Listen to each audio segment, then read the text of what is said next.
I said earlier, I always love to talk to golf nerds, and especially people as deep into the game as you are. So this will be a fun night. Um, so in terms of like, why me? Why in front of your group like this? Well, I guess maybe the first thing to mention is I've been involved in golf for, golly, it's at least 35 years or so. Wrote about the game in the 90s, covered the PGA Tour. I was there at Augusta National when Tiger won his first major in the Masters. And I've always been a deep golf nerd since I was a kid. I was a better caddy than I was a kid when I got started in the game.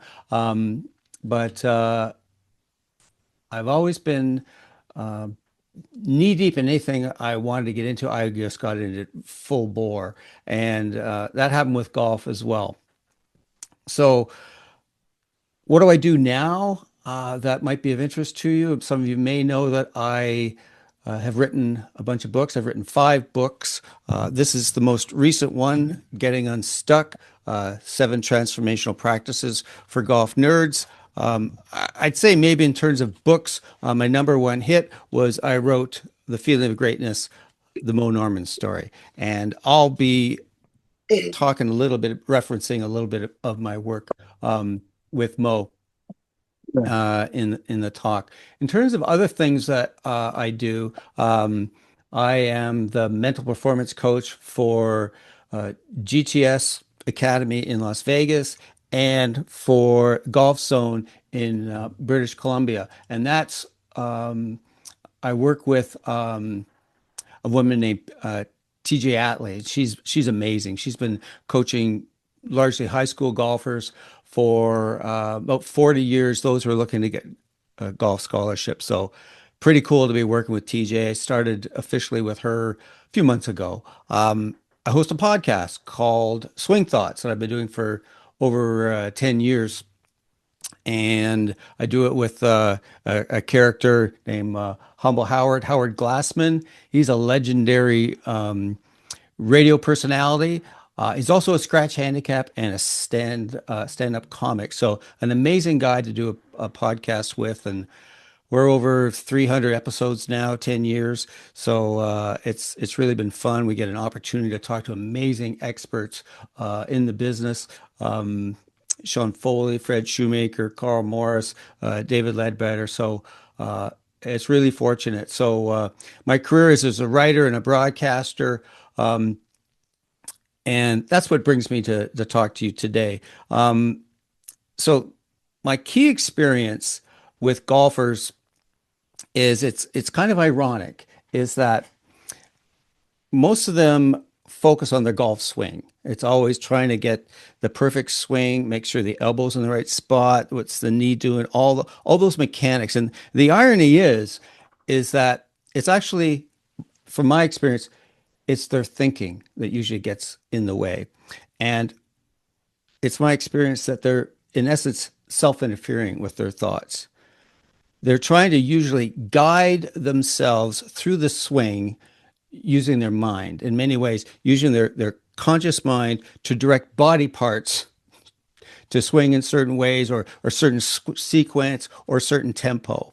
And that, to me, is generally a recipe for paralysis by analysis and golfers getting stuck. So, what I want to talk to you tonight was give you some thought instead of on thinking, which as a mental coach, that's what most people think that I focus on, but I actually try not to think about thinking because it just leads to more thinking. And it just never seems to be that good. So what I'm going to focus on is the role of feelings, and more not the motions of mad, sad, glad, scared like that, but more the sensations of touch, balance, those types of things. And the common problems that players run into around their thinking. And I'm going to share some thoughts about how you can integrate what I call the more of the sensory experience into your coaching. So I'm hoping that this is some help to you. I'll quickly give you my golf story. I was fortunate enough to belong to a private club called Sunnydale Golf and Country Club in London. Is a better caddy than I was a player. a lot of the scratch golfers would ask me to caddy for them in things like the club championship and invitationals. And that's where golf really got hooks in, watching these guys paint the sky with balls. And I was really, that's where golf really got me hooked. I became a journalist and I wrote actually in the 80s. I was a music critic for the Canadian Press News Agency, so I got to interview some pretty cool people like David Bowie, Pink Floyd, U2, you name it. But I'd gotten back into golf in a big way. And in the 90s, as I said earlier, I wrote about golf. And I also did some radio shows, and that's when I wrote my biography of Mo Norman. But the thing that I would find is that as I said earlier, I was a deep, deep golf nerd. But whenever I tried to do anything in my life that I was really into, I would read every book. I would immerse myself with information. I took tons of golf lessons, bought the training aids and all those types of things. But I would just never really get as good as I thought I should be with all the time and effort I put into my golf. And so I'll share a story that it was a common experience for me playing with my dad. Here I am, a golf writer, and I'm trying to play well with him and his buddies, say on Saturday morning at Sunningdale. And I'd be so tight and so tense that I would, shoot 45, 46 on the front nine and just be pissed off and, what the hell, my latest swing thought wasn't working for me. And we get to 10th tee and he'd say, "Hey, Tim, let's just have some fun." And I'd kind of think, yeah, okay, fine. Don't tell me what to do. I'm a golf writer. I know what the hell to do. And and I continue to just be deliberate and try so hard and just suck royally. And then, usually somewhere along, maybe the 13th, 14th, he says, "Hey, Tim, let's see your don't give a shit swing." And I just get up there instead of, grinding through my swing thoughts, it would just be swing and inevitably pow straight down the pipe. And that, ironically, is where I started to get an opening to understanding that when you just play a degree like freely and not self-interfere, some really good things will happen. But given that I was a younger person and didn't learn very well, it took me decades to come back to that. So for years and years, I kept working on my game and the same old results, just mired in mediocrity, spinning my wheels, doing all this time. And then in the 90s, I got to I was very fortunate that I had done a lot of writing about Mo Norman and did a radio documentary about him, and I was engaged by a publisher to write his biography. So spending time with Mo Norman, I'm sure most of you are familiar. If you're not, Mo is regarded as probably the best ball striker who ever lived. I mean, these are people like Tiger Woods saying this, Ken Venturi, you name it. Mo Norman, the best ball striker, not the best player, but the best ball striker. Mo was not confident in his early parts of his career as a pro on the greens, and he couldn't handle the social part of golf. So he retreated to Canada. He actually played on the PGA Tour, winter tour for 2 years, 60 and 61. Came back to Canada, played the Canadian Tour, and just dominated it. But there was really no dispute that Mo was an amazing, amazing ball striker. Now, what's really interesting about Mo is that he never took a lesson in his life. He was completely self-taught. And and of course, a lot of people couldn't really understand Mo because this golf swing looks so different. I mean, he stood with his legs wide, his arms straight. He had an exaggerated tilt. He had his right hand right under the grip like that. Kind of looked like an amateur grip. And so, what was interesting is that most people who saw Mo, even when he was just starting to come out as an amateur, and before he started to dominate amateur golf in Ontario, people would say to Mo, and this is I always love reading from my own book. I figure it makes me look really smart. So there you go. I'm just doing this. That while Mo was in my book, I said while Mo was honing and refining his swing, he'd often get an earful of ridicule Nobody swings like that, Mo, amateur critics would say. And but Mo just kept going. And here's what Mo had to say about sticking with the way he learned the game and his swing. He said, quote, "It suited me and felt good. I'm a different type of golfer. Every day it felt better and better. Everyone said it was wrong. All my friends would say, you'll never be good doing what you're doing. So I guess I was never any good." Thanks, Mo. He goes, "Oh, well, that's their tough luck." He said, "I was never concerned with the look or beauty of the swing, just the action of the swing. And it was the proper swing for me. Maybe not for all golfers, but I did it my way." And by the way, that was always Mo's favorite song. So that I learned, Mo said that to me early in our process of me interviewing him and getting to know him. But as I was coming to the end of the book, I realized I didn't have a title for the book. And there's still some things I needed to find out from Mo. And so Mo was asked at the time to appear before the PGA of America Teaching Summit.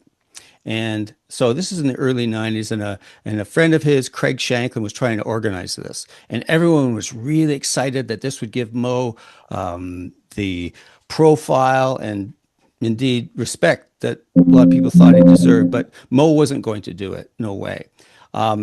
So, anyways, I asked him about this, and we were sitting in a restaurant in Royal Oak in Titusville, Florida. And Mo just got up and bolted to the parking lot. I'm thinking, oh, I still had so many questions I wanted to ask him and learn from him. And so I ran down in a panic. And I just, the first thing that came to me, I said, "Mo, what do you like about hitting a golf ball?" And I just blurted that out. And he just stopped and he went, "The thrill of feeling it." And I could see he visibly brightened up. And he said, "Ah, that felt great. Now I did what I wanted to do. Every muscle enjoyed that shot. Oh, that was nice. That's what I get a kick out of, the feeling of greatness." And with that, I had the title of my book. So that was an amazing experience to learn from it because that was so counter to the way I played and I tried to practice and learn this game. It would always be trying to think my way through it. Am I swinging the right way? Is my elbow in the right spot? Am I all those kinds of things? And so, even though I had this experience with my father and with Mo, I still wasn't really getting ahead with my game, and I just really couldn't figure it out. And until I rediscovered a book called Extraordinary Golf by Fred Shoemaker. I'd come across this book in the 90s when I was a golf writer, got sent to me, and I kind of looked at it and I went, oh, this is kind of interesting, a lot of interesting thoughts, kind of like a philosophy book on golf. But I thought this doesn't teach me how to make the exact perfect backswing. Maybe I'll come back to that later. So eventually I did come back to Fred, and it was really interesting what happened. That was about 15 years ago. I rediscovered that book, and it just really intrigued me, and it just opened me up to a different way of experiencing the game. And I mean that word experience. I'm using it very intentionally. And what came to me was the core thing from Fred was awareness, awareness of not awareness of what I was actually doing, awareness of what I was feeling, what I was thinking at the time, what feelings I was having, including feelings like sadness and those types of things. So through that, I started to do something different. Instead of going to the first tee with, say, a core swing thought, the time all the kinds that we generally adhere to, I was just going to kind of observe myself playing, just sort of witness, do things like feel the club head, just feel my hands go through. And so something dramatic started to happen from, I forget exactly what year it was, but from June to August, my handicap went from 9 to 6. That's a huge drop. We all, as teachers and coaches, that when you improve in golf, it's generally a very slow process. My handicap sunk like a stone, and it was unbelievable what happened. And it coincided with me having a number of different experiences in terms of some personal growth. I joined a group called the Mankind Project. It's a group of about 80,000 men around the world, just doing work to become better dudes. And that was so with that, I dove in completely into psychology, um, and started to interview people, and it just really turned my game around. And I kind of did a 180 in terms of not focusing so much on the minutia of my swing, but more on the experience of swinging. And I'll get more into that uh, a little bit later. But what I discovered is that by trying to always swing correctly and do things the right way, follow the experts, etc., that in fact what I became was a paralysis by analysis basket case. And I'm sure you've got lots of them as your students. Maybe some of you have experienced that. So through all these different experiences I've got, including very fortunate to have, as I say, done this podcast for 10 years and talk to experts on in sports science. As I say, everyone from David Ledbetter to Foley to Carl Morris, Paul Doolin, who coaches PGA Tour players. I've really been fortunate to amass a lot of information and have some very cool experiences. So now I'm going to, instead of, now I'm going to, my story time is over. Now I'm going to get into some things that are more related to coaching and some of my, what I call my core convictions. And here's the number one thing is that to change your swing, it's far more valuable for players to tune into what they're feeling in their bodies and what they're receiving through their sensations instead of thinking their way through the swing. So I'm sure that most people come to you because they want to improve rather than perform. So that's what I'm going to focus on is people come to you to play better golf. We're not going to get into better players who play tournaments and those kinds of things. So the other core conviction is the body has an inner wisdom that most golfers, frankly, don't access because they're distracted. They're distracted by habitual thinking and behaviors and emotions that cause them to really engage in repeated self-sabotaging behaviors. So the interesting thing is that, as I said earlier, so I'm known as a mental performance coach, and I coach college players, D1, high school players, good amateurs, elite amateurs, plus handicaps. And what's really interesting is they all come to me, and it's like a core part of what they're doing is they're trying to figure out how to quiet all the gremlins that are going on and how to find more freedom and certainly play better. But what, with almost all of them, I focus on the physical part of it, and that is feeling and the sensations. So I'm going to get right to, I got four core convictions I'm going to share with you today and some of the details of them. So here's core conviction number one. To me, the golf swing is an instinctual motion. That's because I believe that golf is a throwing sport. So in golf, we relate to a target, and we're always focused on getting the ball to the target. The object of the game is hit the ball to the target. So we're very good at that as humans. And what's really interesting is that it used to be that Fred Shoemaker was looked at as the weirdo with he was the throwing the clubs guy. You'll now see people like David Ledbetter, Padraig Harrington, and others using the throwing concept, throwing to a target as a way to free people up. And I do this all the time in my own. I actually do a lot of range coaching, both indoors and in the summer. And what you find, I always start with this. We get in a few lessons with people, and then I'll record their regular swing. And generally, it'll look a little stilted, a little awkward. not a lot of flow, and it's obviously they're thinking hard about making a good golf swing. And then I'll get them to throw a club. I got a bunch of old clubs, and when I do that, it is amazing the freedom that these people experience and how they look so much more natural and powerful. So so I'll segue to another thing that I do with golfers is that I'll usually when I start with a new client, we'll just have a game of catch. I'll have them stand in one spot and I'll move around and they'll throw me the ball and it'll get to me every time.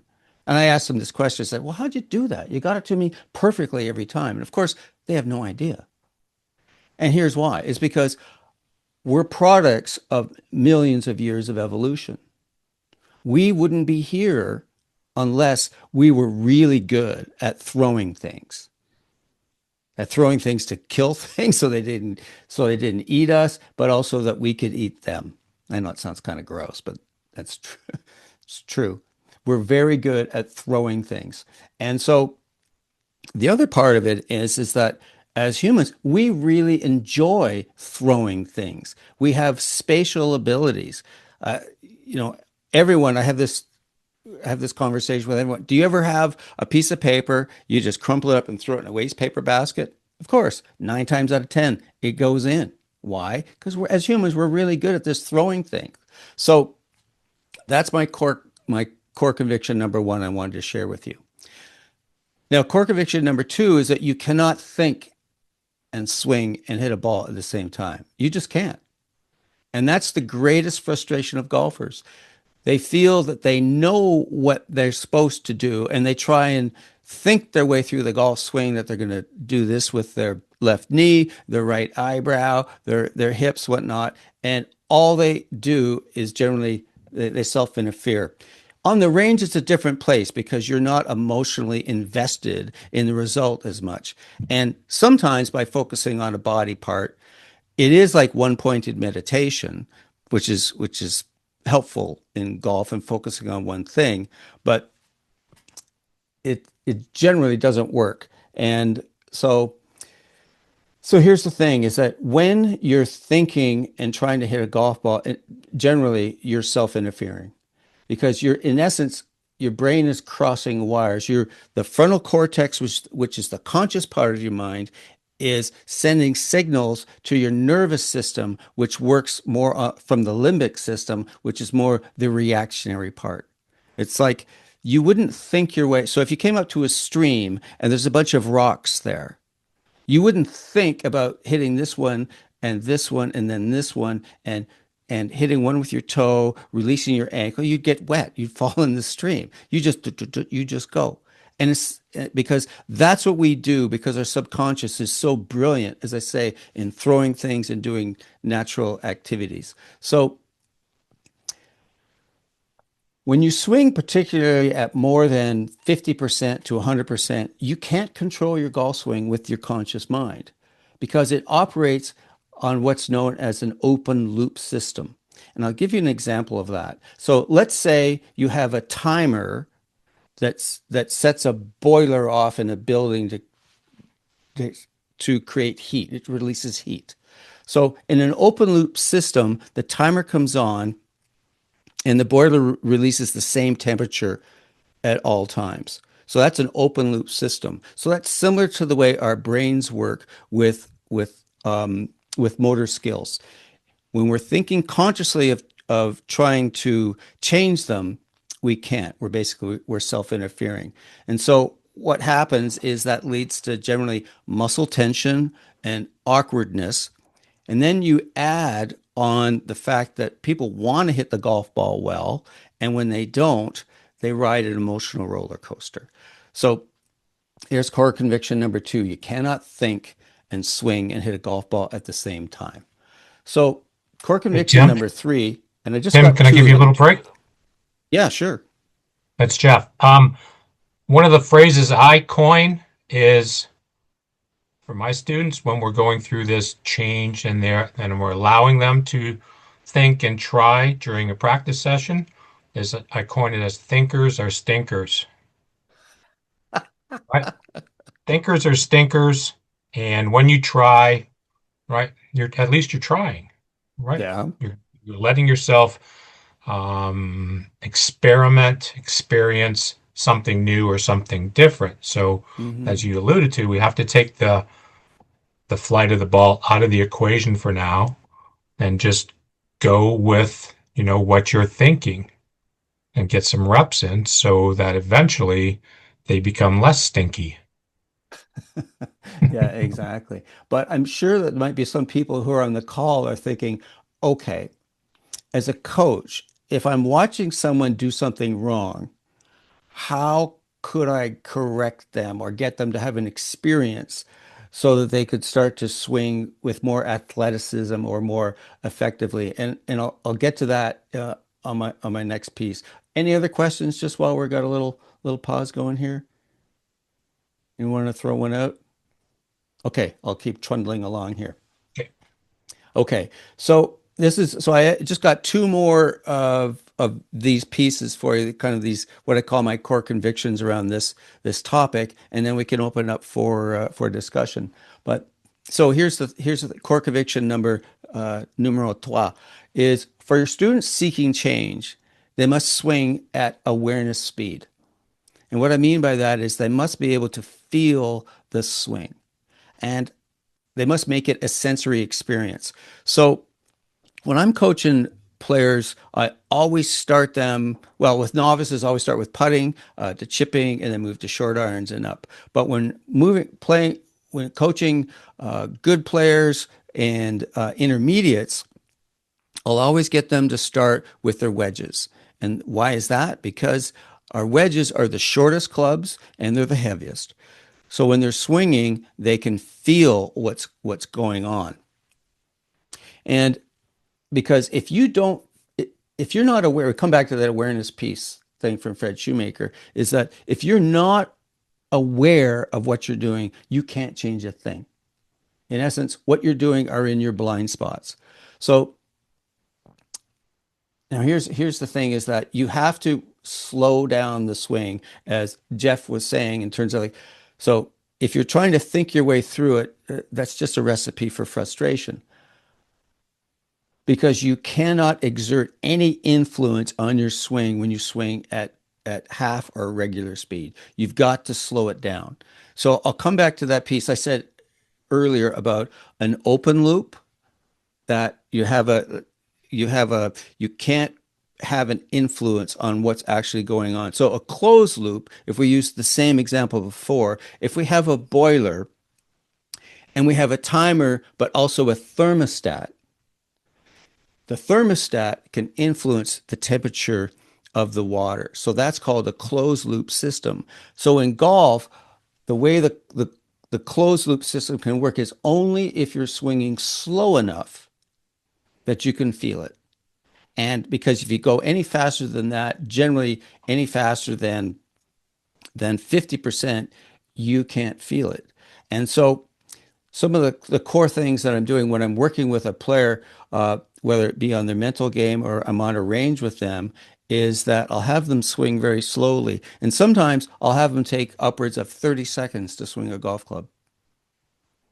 And that's a long time to do something. But often it'll just be a matter of doing a countdown from say, okay, so let's swing at 70, 60, and then 50, and then just take it down as slow as we can get it. And often it takes just a matter of making pretty short swings. That's why starting with the wedges is really good. Just short swings where they can feel it because then you can start having an effect on the system is when you can feel what's actually happening. And the other part is too is when they're trying to work on their swings, there's no hitting a golf ball because once you start to hit the golf ball, um, you start to have anticipation and people are wondering whether they're passing or failing. And to me, once it's viewed as a test, then you're in a real tough spot because we want golf to be a learning experience. We want people to learn from their own experience. And I'll share with you why that's important in terms of swinging at awareness speed. And this is I got from my key mentor, who is said earlier is Fred Shoemaker. So this is this is in my book. I quoted Fred. I say, if I go faster than my awareness, I'll probably grab power from an old, familiar, and ineffective source. My sequencing will be off, and my swing will look like it's always looked. He says, my body must learn this new sequencing from this new place, and this takes patience. So, okay. So let's move on to my last core conviction, and then we'll open it up for for for discussion. So as I said earlier, I actually think that golf, there's five components to golf. There's not just the swing and the mental game. There's the physical part, technical, mental, emotional, and spiritual. The part that I want to focus on mainly here is the physical. So I really think that the golf culture is always giving us all this information, and I was prone to this. I was always looking for the secret. I was always looking for new information, books that come out. And now, of course, we've got this tsunami of information coming from the internet. So we're always looking for new information, but information doesn't change anything. It's from our experience that things change. So if golf coaches, you can be allies with helping people through these things, but they will learn, it's my experience, from perhaps taking some of your information or you creating an experience for them where they can, as I say, experience some things and help them along the way that way. So as I say, golf's a sensory experience, and this is the way we learned everything. As kids, we learned how to walk. Our parents were going, "Come on, Mark, you can do better than that. Come on, it's you know, or Jeff, come on, put some effort into it. Come on, keep your back straight." We didn't learn that way. We learned by mimicking and falling down a lot. Just that's how we learn everything. We learned how to do complicated things like walk downstairs and then drive cars. Yes, your dad might have been yammering at you to do things a certain way, but it's from your own experience that you started to learn it. It's because we feel these things and we learn them through our senses. And in golf, the most valuable sense we have is touch and balance. And that comes from a thing called proprioception, our ability to sort of feel ourselves subconsciously in space and how we relate to things. So, one of the core things that I find makes such a massive difference for golfers is basically putting their focus on their hands when they're going to hit a golf ball. Because, well, for one thing, you're holding onto a club to hit the ball. And so that works to your advantage, plus the fact that your hands, and actually your lips too, have 10 times the nerve endings of any parts of your body. And so the kinetic sequence in the swing starts with your hands taking the club back. And so why focus on the hands? Well, again, you're swinging a tool that's going to hit a ball, and just the information that gets transferred up through the chain, through your hands, through your body, that it's amazing feedback. And so I don't know why we wouldn't place our attention there. To me, if you're not focused on your hands, at least witnessing, observing them, it's very different. I'm not talking about trying to do certain things with your hands. It's more experiencing them, witnessing them, just feeling them. I mean, you wouldn't, a painter, um, she would say focus on the brush, on the sense of focusing on the brush. And you hope to hell that your dentist doesn't put the Novocaine in his hand. You hope that he can feel that drill. Otherwise, it's going to be kind of a mess. So it makes sense that way. And so, and you just get incredible feedback through the hands in terms of, like, when you hit a ball, I mean, that you just know from that instant that that club face has come through the ball. You know the quality of the shot you've got. And I'll just close with this piece. And I loved this. It's from Randy Smith, who's been the lifetime coach of Scotty Scheffler. And I mean, pretty interesting golf swing Mr. Scheffler has. I mean, as we all know, no one would ever teach that footwork. And Randy Smith said that Scotty Scheffler just came up with that on his own. But the core thing about Scotty Scheffler, Smith says, he always knows where the club face is. In all the time they worked together, he never did anything in which he thought that would take away from Scotty's ability to feel the club face. And I think it's a core conviction around most golf teachers, instructors, is that club face control is one of the core pieces to ball striking. And so that's what I got for you to start off today. If it becomes I'd love this just to become a good conversation, a debate, whatever. But again, thanks for inviting me to be part of your group tonight. And so that's enough of me yammering away at you. I'd love to have a conversation now. Well, Tim, that was very, very good. Um, Two things that jump out at me, and I'll start because I unmuted the fastest. Um, the first thing is I got thinking about, and this is crazy. I'm not all hockey, but I got thinking about coming off the ice after playing an old timers hockey game, and the garbage can is in the middle of the ice or the middle of the dressing room, and the guy's taking the tape off their socks and Yeah. throwing it into the garbage can. And I got thinking, half the guys don't care and they throw it and it goes in. And the other half are embarrassed if they miss the garbage. And they're the guys that always miss the garbage because the guy on the other side of the dressing room has to pick up their tape and put it in the Right. garbage can because it goes Hmm. over where that other guy's sitting. And I got thinking, can you possibly have overthought throwing a piece of a garbage tape into a garbage can more in 2 seconds? And that's how crazy our brains work, right? Is like, if they were the only one in the room, they would throw the garbage and it would go in the garbage can every time, right? Yeah. Well, so let me just jump in. So, Yeah. what do you think causes them to miss? What's going on in their heads that causes them to miss? Well, because they're so uptight about missing, Yes, right? because That's what would that's they're happen? focused on. They're focused on Yes. missing the garbage can, Yeah. right?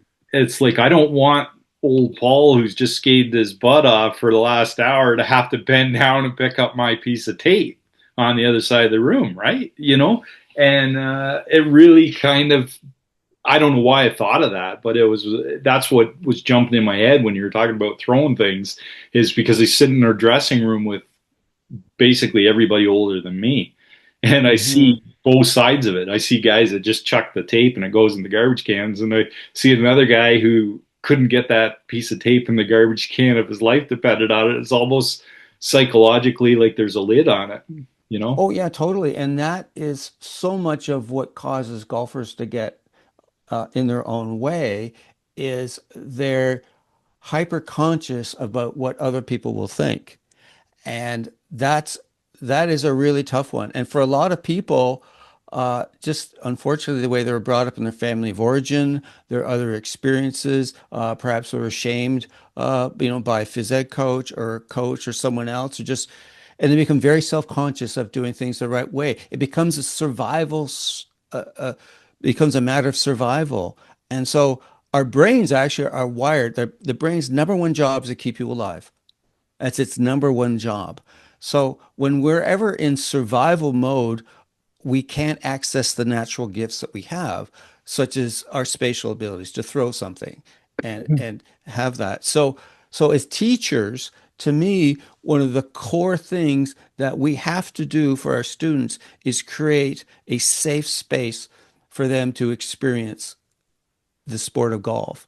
And to me, is that has to be a place of total non-judgment, total Absolutely. non-judgment. So they could do anything and it's absolutely fine. And what I always try to do, and you get people who are very nervous about trying to do it right, and again they perceive a golf lesson as you're here in the hierarchy and they're there, and so they're nervous and so it can be kind of awkward in their movements. But if I can just make it absolutely abundantly clear to them that I'm not going to judge you, whatever you do is cool, and that's how you learn, and really help them understand that when they hit that really, terrible shot, hit well behind it or whiff or whatever, like that's a great learning experience. You learn the most from those types of shots. So that's one of my core things. I got that from Fred Shoemaker, big time. Is have to create a non-judgmental, safe space for people to learn. So my second thing I really kind of thought of just, and then I'm going to shut up too, um, was I've had a SkyTrack golf simulator in the office here since COVID, and if you do any sort of research or know about SkyTracks, the number one complaint about the setup is the ball does it has a delay, and so the ball hits the screen and then the shot starts on the screen, and or the whatever the screen is. And so what I feel I've got a lot better because of I'm always trying to decipher, is the ball going right or left before I actually get to see where the ball's going. That's the Oh, way my that's cool. mind processes. And it's like now I learned to feel where the club head is going and that sort of thing. And I would say since having this setup, honestly, my game has improved. And part of it is just knowing, what my hands produce and knowing that and being told that because I had that little delay on my practice setup, right? Where I actually practice. So it's funny. Those are the two big things that I was thinking about, outside of everything you were talking about. But for me, Well, you that know what's interesting, what that makes me think about is that I'm sure most of us have all had an experience, particularly when we were junior golfers, of playing late into the evening. And you think that, yeah, you can get, three holes in before it's dark, but the next thing you know, you're on the eighth tee or the ninth tee or whatever. And so it's like dark, man. And like, oh, well, let's just play in. And inevitably, I just found invariably when I hit a shot from there, my buddies hit a shot, we knew where they went. Didn't see them, but we felt where they went. And so that tells me how our senses are so rich and so wise. And like our inner wisdom that we have in our bodies is incredible. However, we live in a society that devalues the this inner wisdom that our bodies have. Everything is in the head about what we're thinking. If we think the right thoughts, the right things will happen. But it's my experience that in so many, by all this information overload, it's there's a cost to that, and and the cost is that we don't trust ourselves, our abilities to move in good ways and learn like as we did with kids. I mean, that's one of the things is I find amazing is that whenever I generally play with a much better player than I generally play a little bit better. Why? Because we're natural mimics and we just watch other people do things so we can pick up things. And that's We why, steal with our eyes. yeah, there you go. That's a great phrase. Yeah, Yeah.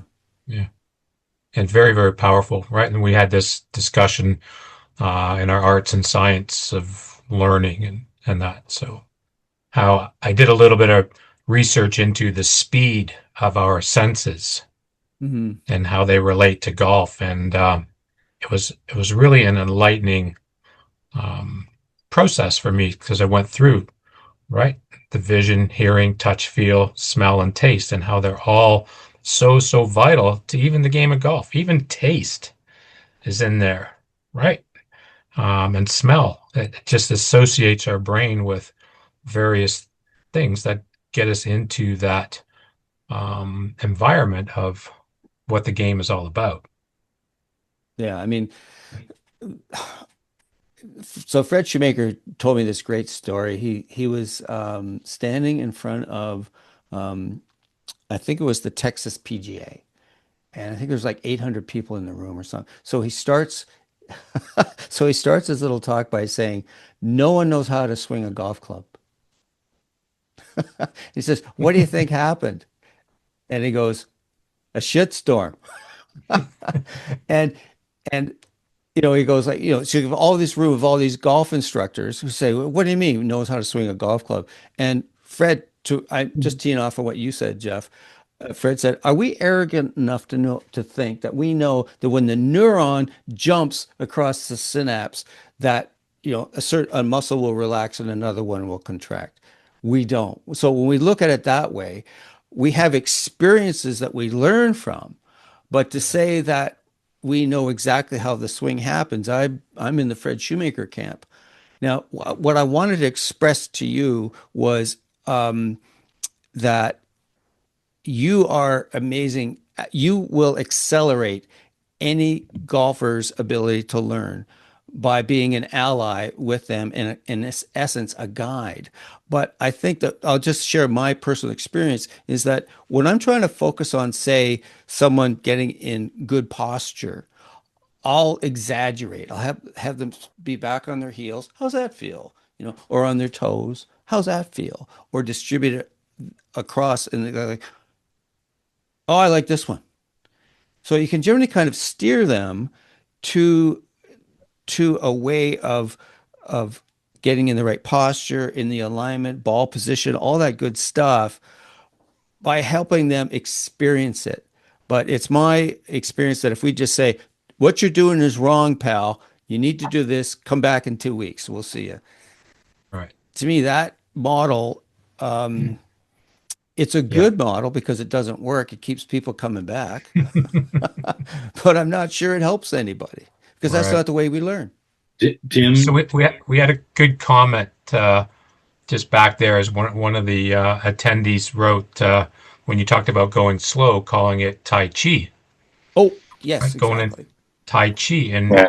I know that the mixed or not the mixed, but just the martial arts or Tai Chi, which that's what that is such a great way to train both mind, body, and soul, right? Oh, And so absolutely. Thank you if for we bringing could that get up. people And to train in that sort of Tai Chi mindset, and I've Yeah. used that before. I took some Tai Chi classes to try to, really know and feel what I was talking about. And it's freaking hard. It's not yeah, easy. And And I it's know also you, not just about it's not just about slowing down. It's also when they slow no, down, they also realize that if they're trying to do a movement, but they're still moving their body with some stiffness, it doesn't work. It doesn't get them where they need to go. So when you do that Tai Chi, everything is fluid. So now they kind of get it. And I did like your story about wedges, like even like advanced players. Like I do have some young players. They're really advanced, and I always go back to drilling down with wedges because, like you said, they can feel the weight of the club. And I tell them, well, swing it like a 5 iron. Well, if you're about to hit it like a long iron, you still have to be smooth. You still have to create that Tai Chi fluid essence. Otherwise, it's mhm. not going to work. And they realize right away, and they can feel, when we can say they can feel the club face, but they can tell, you can tell like they know exactly now what's happening. And then they can kind of guess where they're going in their swing. Yeah, that's really cool. Thank you, Eric. So what I see connects those dots is attention. Where are we placing our attention? So when I get a player to say, just, I'll do an exercise with a wedge and they'll chip, but what I'll say is, your objective is to put your awareness in the club head. And it's always great to have those heavy wedges, right? Because it's easier to feel that. And it says your number one job is to maintain your focus on that club head through the entire swing. So that's like from setup, take it back, transition through past impact to post impact, and the invitation is to have their focus on having felt that club head through the entire swing, and it's really hard to do. And so but it's great training. And what'll connect that to Tai Chi is, and through those martial arts, is also to Qigong, which I had a really interesting experience with a woman. She came on my podcast. She coaches golfers through a Qigong sort of format in Georgia, and placing my attention on my breath as I move just my hands up and let them fall. So inhale and then exhale. And just by having my attention on my breathing connected to how my arms were moving, there was much more freedom, gracefulness. There wasn't that awkwardness that you talked about. And so as I just come back to, I'm not an expert in that part of it, but I just have this conviction that we have an inner wisdom in our bodies that when we're struggling in golf, it's an access issue. So how We're do we just tap not into that, connected. Tim? Pardon me? How do we tap into the feel, right? How do we get our students, the person in front of us, how do we get them to tap into the feel? After they hit a good shot, most people say, "Oh, how did that feel? Oh, that felt great." Yeah, yeah, Right? yeah. Yeah, but Well, what did you feel? Right? You need to, okay. how do we get them to dive in deeper to have that sort of mind body connection? And like you said, it's sensory when most of us are always working on the motor program That's right. That's right. and Well, and sensory gets lost. mhm. Well, I always try to work on players in terms of like making the golf swing physical. It's not a mental thing. You're not trying to, I'm not, because if I'm standing over the ball, I'm thinking finish my backswing, I'm in the future. I'm thinking swing to a full finish. Again, I'm in the future. I want to be in the present moment. And our bodies are always in the present moment. I mean, that beam me up technology stuff, that doesn't work yet. So, so there's kind of two things at work here is that our minds, so thinking is usually based on either in the future, we're worried about something and trying to figure something out. So it's in the future, or it's in the past. So projecting, ruminating, regretting, that kind of thing. So what I'll say is if we focus on our senses, then because our body's always in the present moment, that's why meditation is a core skill. Every person who starts with me, I invite them to do meditation because they get into their feelings. So I'm making this longer than it needs to be, Jeff, but it's when they're focusing on when they're going to hit a golf shot, place your attention in one place. It could be, as we talked about with Eric, feeling the club head. It could just be looking at the tee and Titleist or whatever. It could be just feeling my hands. It could be your shoulder, but one pointed attention, which is the same as meditation.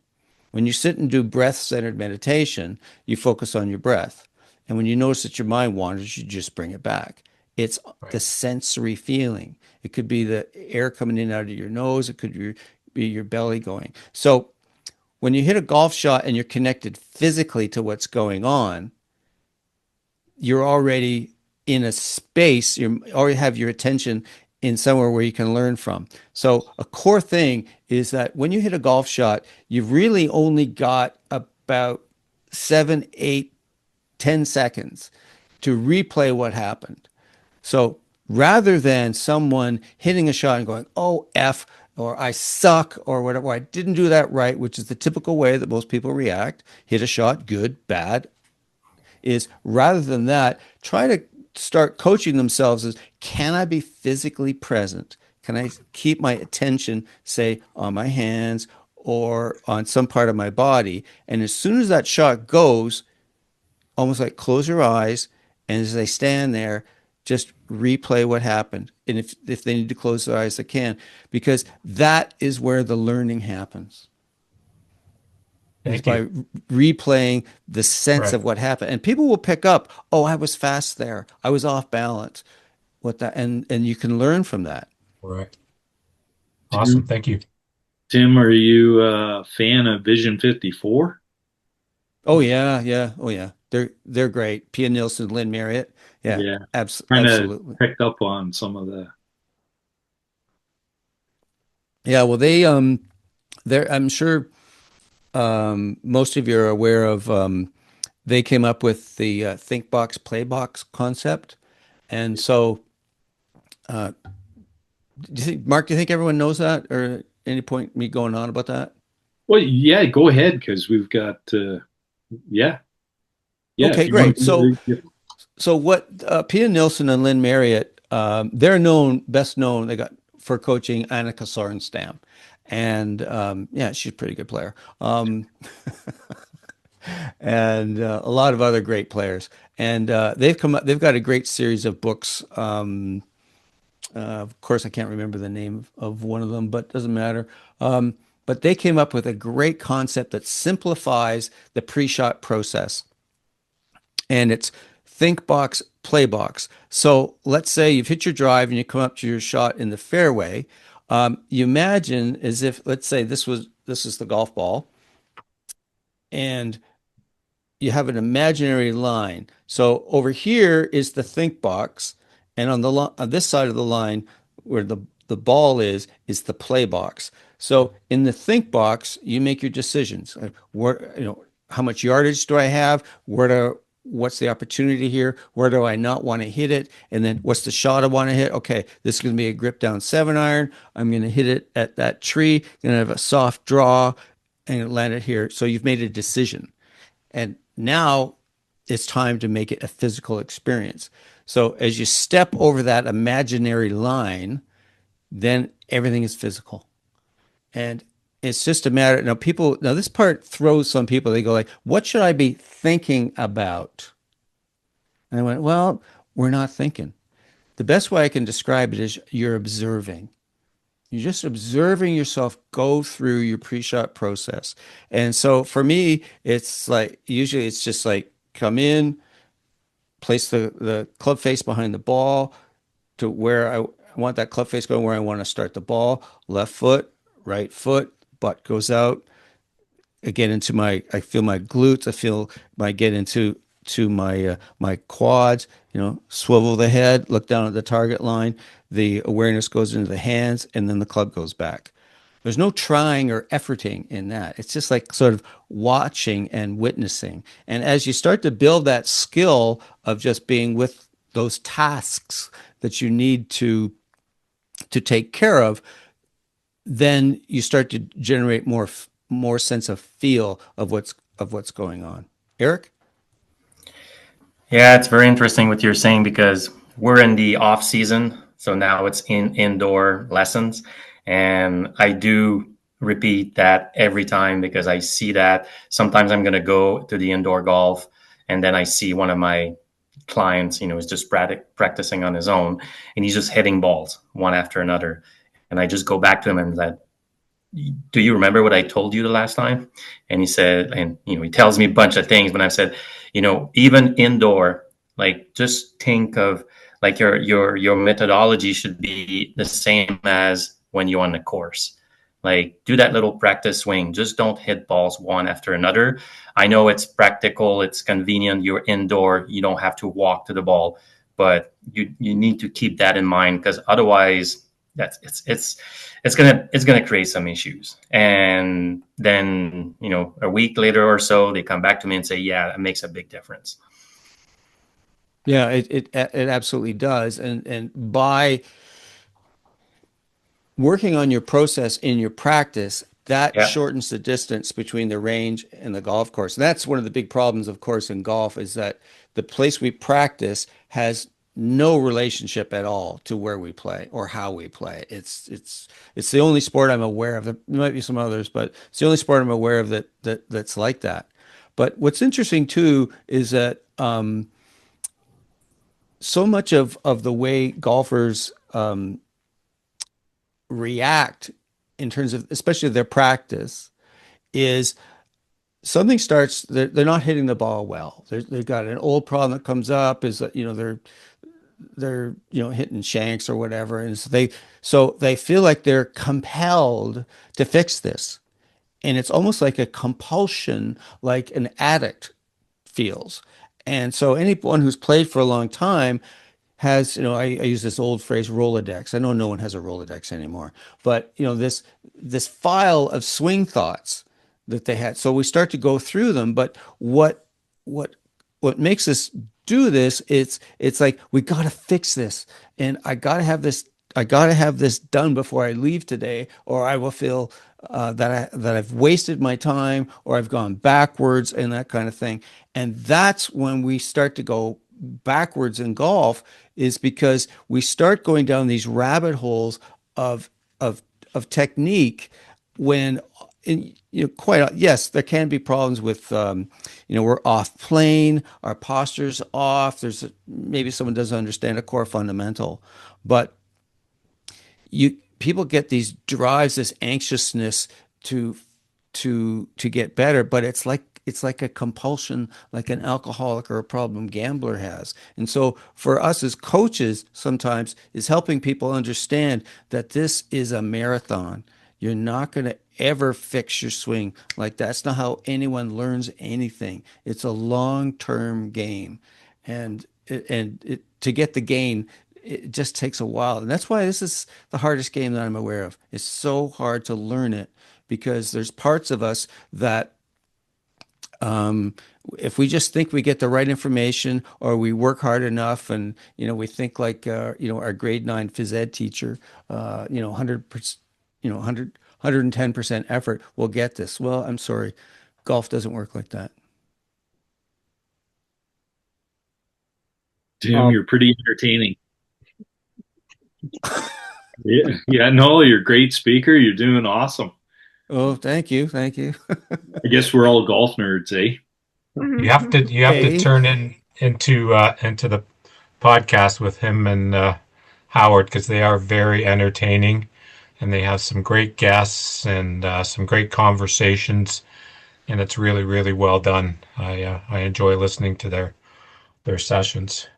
Oh, thanks. Well, I owe a lot of thanks to Howard Glassman. The guy's a plus handicap broadcaster. I mean, he's been doing it for 40 years, and so I had to learn from him how to be a podcaster.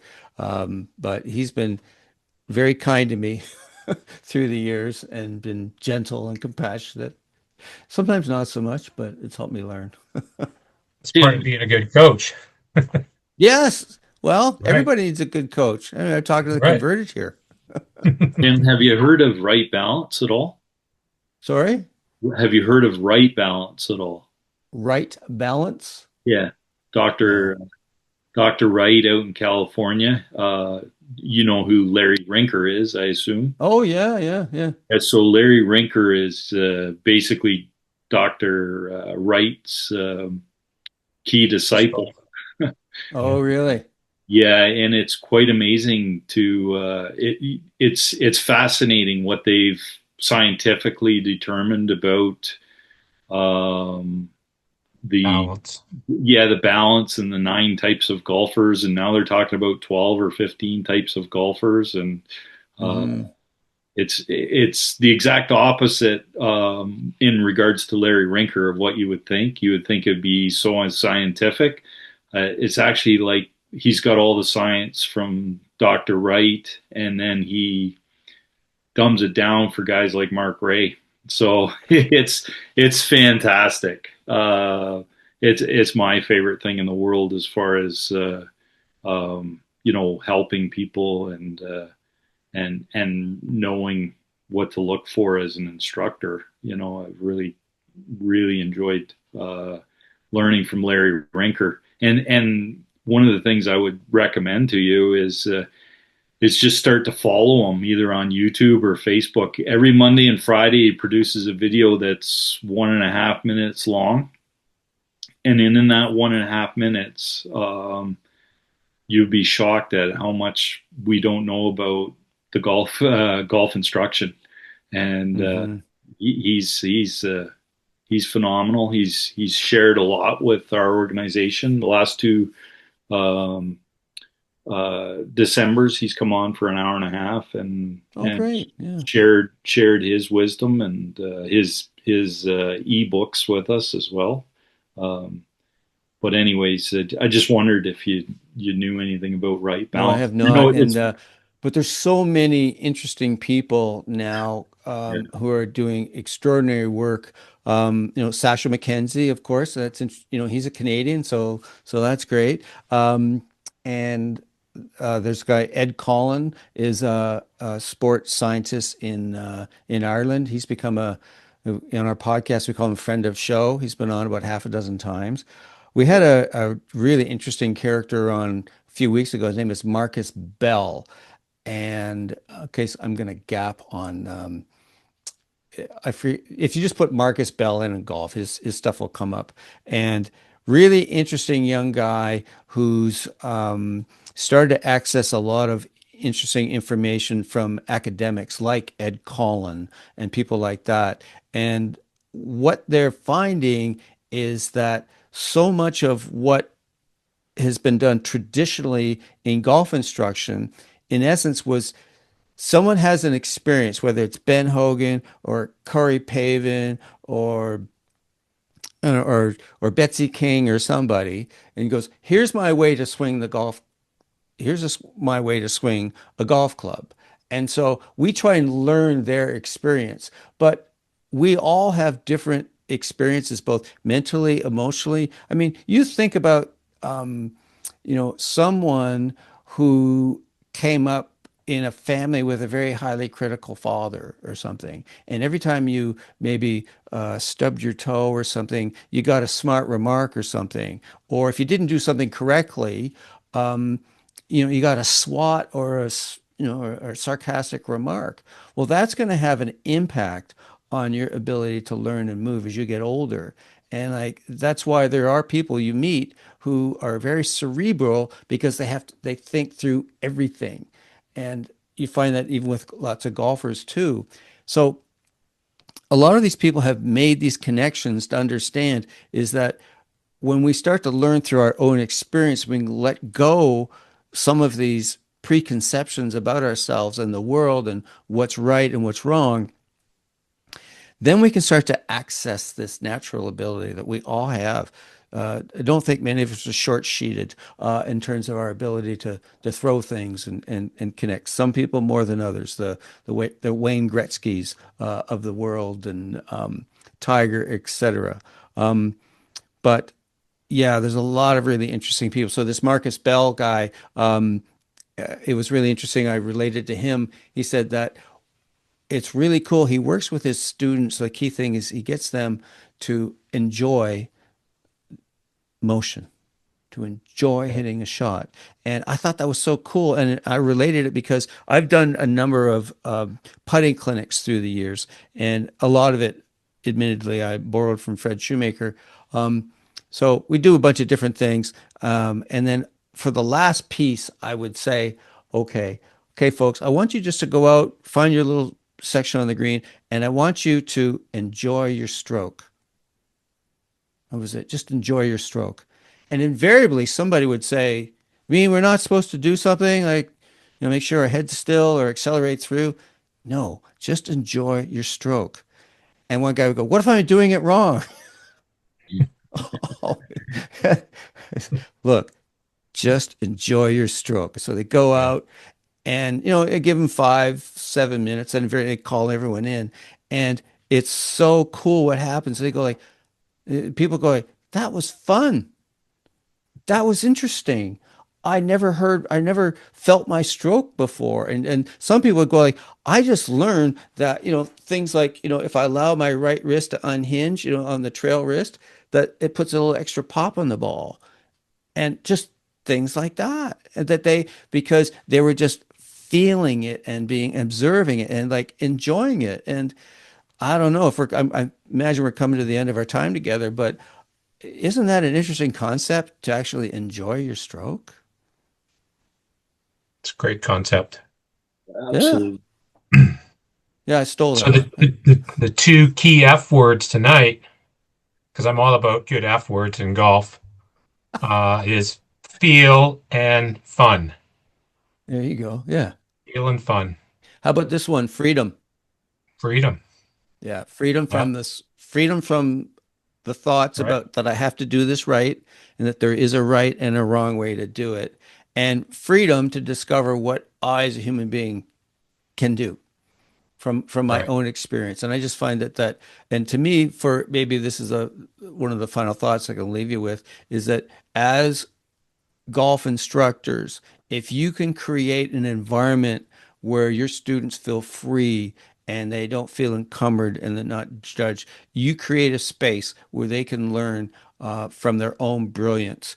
A lot of Right. us as coaches, we seem to think that we have to say brilliant things. We have it backwards. What we want, where the learning really happens, is when our students do and say brilliant things. That's when we make a difference as coaches.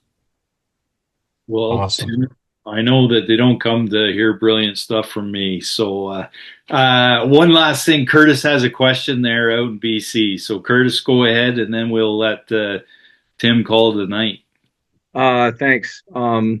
Tim, great. Sorry I got in a little bit late. I just finished a lesson, so I kind of jumped in a bit late. But one of the things that I've done for many years now teaching, people try to compartmentalize into just two areas, which is sort of mental and physical, right? Yeah. Like that's sort of the general, when you get students, everything falls either in the mental game or the physical game. And there's actually kind of spent a lot of time breaking this down. There's really 6 areas, and the mental obviously is one of them. Physical is another one, but they're different. And so mental, emotional, intellectual, spiritual, technical, and physical. And so the mental, they all intertwine, right? Yeah. So mental might be like being in the flow state, mentally sort of being focused, or the acuity of kind of like, a clear idea of mind, of, kind of mind body connection, being aware of that, the mental side. Emotional is different though. Emotional is not just highs and lows or frustration and anger and all that, but also kind of being emotionally invested in what you're going to be doing.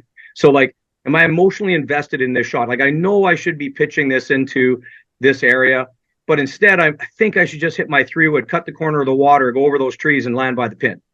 But I'm not really emotionally invested in that, but that's what I should do. Okay, so that's emotional. This is like, again, there's also the frustration, anger, and all those emotions. Okay, intellectual, golf IQ, right? Like, what shot should I be doing here? How am I going to do it? I mean, I could hit a 70-yard shot pitch that 70-yard shot with 4 different clubs in 4 different ways. But what am I going to do? The golf IQ. Do I want to keep it low out of the wind? Do I want to try to get over that bunker? Like what type of shot am I going to hit? Full swing, not whatever. That's golf IQ. Where's my target? What am I doing? So all that golf IQ stuff.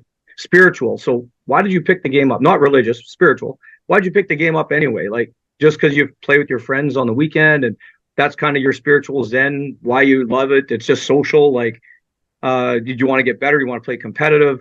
Is it being in nature? Is it kind of being around just other people of like-minded sort of thing, and there's a competition?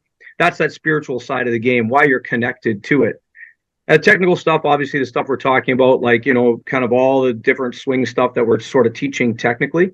And then physical is kind of different from that too, which is kind of what you're talking about. But like, did you get enough sleep? Are you hydrated? Did you eat well? Are you flexible enough? Did you kind of get there early and sort of stretch out? Did you not? Physically, where am I in space? Like, what's my brain body awareness connecting? These are all intertwined, but yet people kind of, just the general golfer, right, just sort of kind of fits them into like, oh, mental. That's all the mental game. And it's like, well, that was emotional actually, but what could kick you out is not having a very good technical delivery of something. And then your initial emotion is frustration, like you're talking about, Tim, and then that kicks you out, and then now you don't have a clear mind for your next shot. Well, now I got to hit my 3-wood, and I got to make it over those trees now. Okay, now you're ramped up, and oh yeah, that didn't work. Oh my God, I'm gonna break my club. It's like there's a spiral down really quickly that you can go there. And so what I do in all my lessons is like my students get all of those things all the time, and you can teach in a way that you can sort of touch on those in various ways at various times, but really allowing them to understand that there's these 6 areas that we need to find balance. And if we kind of have that wellness wheel of balance, I'm sure you talked about all this stuff, so I'm sorry if I'm repeating it, but probably kind of talked about all of these things. But if they're aware of that, that's the biggest step of kind of teaching. Like, we can teach all the technical stuff in the world, but if you can't have a sharp focus in mind of like being in the moment, staying in that flow state, that's mental, right? It's going to kick you out emotionally when you get frustrated. But if you're not frustrated, it's like a puzzle. Like, oh, I hit it fat. That's why I hit it fat. I know the answer to that. I can fix that. Yeah, go ahead. What's your core observation in one sentence? Or what's your core question? One sentence. So, well, no, I wasn't really a question. It was just sort of saying, like, being aware as a teacher that we need to be more than just technical, Yeah. and or just piling everything into one bucket or another. Right. Like that was a physical Yeah. problem or that was a mental problem. Sometimes it's Right. like, actually, you had a really good idea of doing it. You got too emotional about that or weren't emotionally invested in it. Being Yeah. able to, as teachers, being able to recognize that, so we can break it down to what you're talking about a little bit better. Then we can deliver that a little bit better to our students. And so the Yeah. balance of all 6 of those areas. So I just appreciate everything that you're saying, because it's tying all of those kind of things together. Yeah. But Well, one of the sometimes things we I'll try and be brief. One of the core things is that we have to coach players, have to educate them a little bit that it's not just about most beginners will come in and say, I want you to tell me what I'm doing wrong. Exactly. And so the hard part is to help them understand that there's their way. There's no the way. There's Curtis's way, there's Eric's way, there's Jeff's way.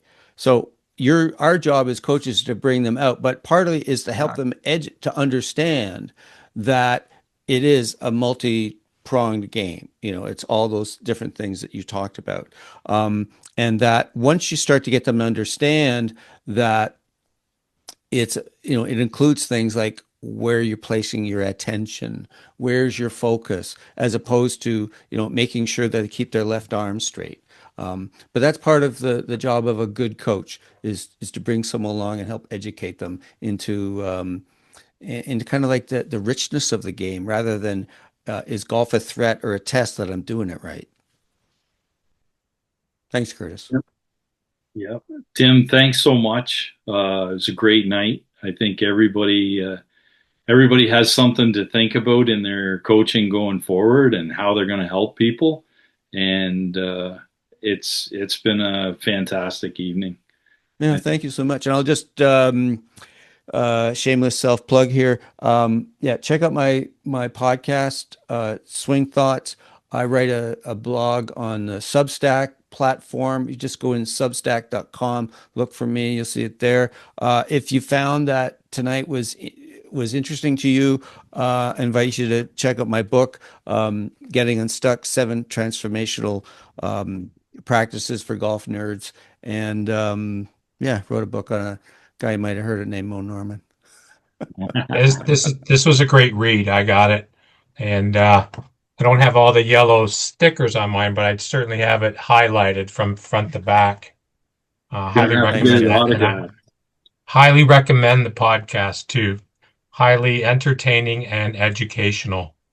They have Thanks. lots And of if you ever, yeah, thank you. And UN. if you ever want to just have a discussion about coaching, drop me a line, tim@o'connorgolf.ca, and I'll jump on the horn with you for 30 minutes or so, and just for free, just to connect.